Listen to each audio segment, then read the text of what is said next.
Jesse, I've got 1,000 things I want to talk with you Sure. about, but I got to ask you about this because he was a regular guest on my show, Dr. Fred Bell. He was with you, I think, taping one of your conspiracy theory TV shows. He drops dead of a heart attack. Lots of people sent me emails saying, "Oh my God, it's a conspiracy, this or that." Your take? You think he just died? I don't know. It's a mysterious thing to me also, because the particular subject we were dealing with was supposed to. Let me back up a moment and state this: we completed 8 more conspiracy theory shows right on time last November. Okay. Normally they're released and editing, and they're released by January, February. They're on the air. They're still not on the air.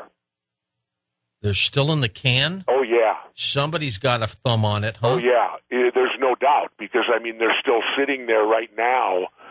We completed them right on time. It was our 3rd season, and they're not. And that, of course, now will move forward. One of those episodes concerned Dr. Fred Bell.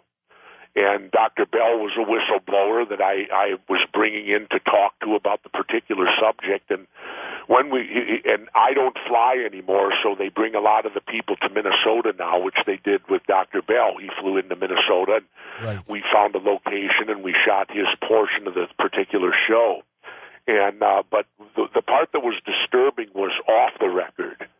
Off the record, Dr. Bell said to me that day when we had completed shooting on the particular subject, he said to me, "Well, you know that I have a CIA handler, don't you?"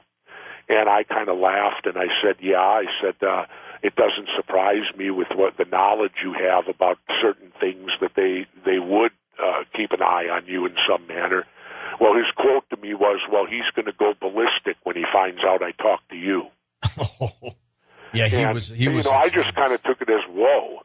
And let me back up again. When we started on this particular subject, one of my interns in L.A. made a phone call to a former retired colonel in the Army in Georgia and breached the subject with him. And this colonel said back to her, "Don't you understand that people that look into this subject end up dead?" Which was a blatant threat.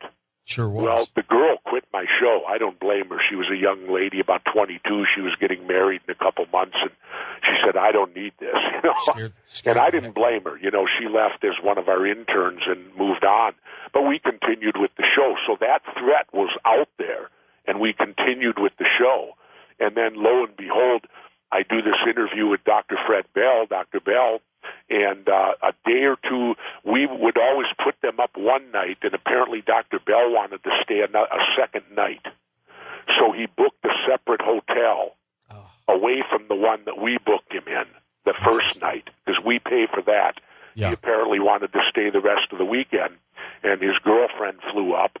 And the second night, in the morning, he was dead. Oh.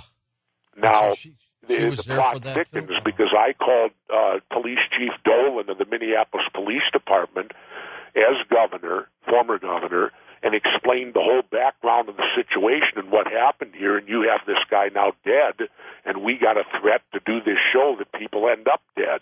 And we found out there's a list of 12 that have died under very mysterious circumstances.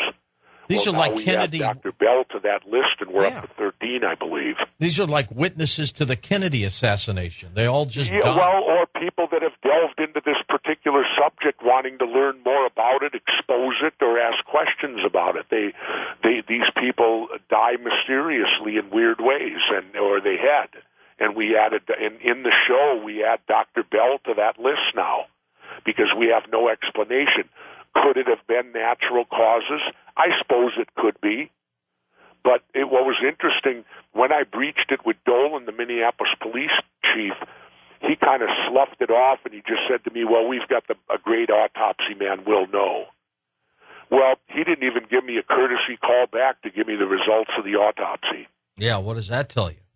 He never called me back to do anything. He's never corresponded with me, and I gave him my phone number in any way, shape, or form on the death of Dr. Bell. Was the subject matter free energy in areas like that? Because talk about that, Yeah, you're right on it right there. Absolutely, it was on free energy. What? And you said you don't fly anymore. Is that because of the TSA situation? Yeah, I just got tired. I have metal in my body, George, so when I go to an airport, the metal detector is going to go off. I'm then subjected either to the sexual assault or the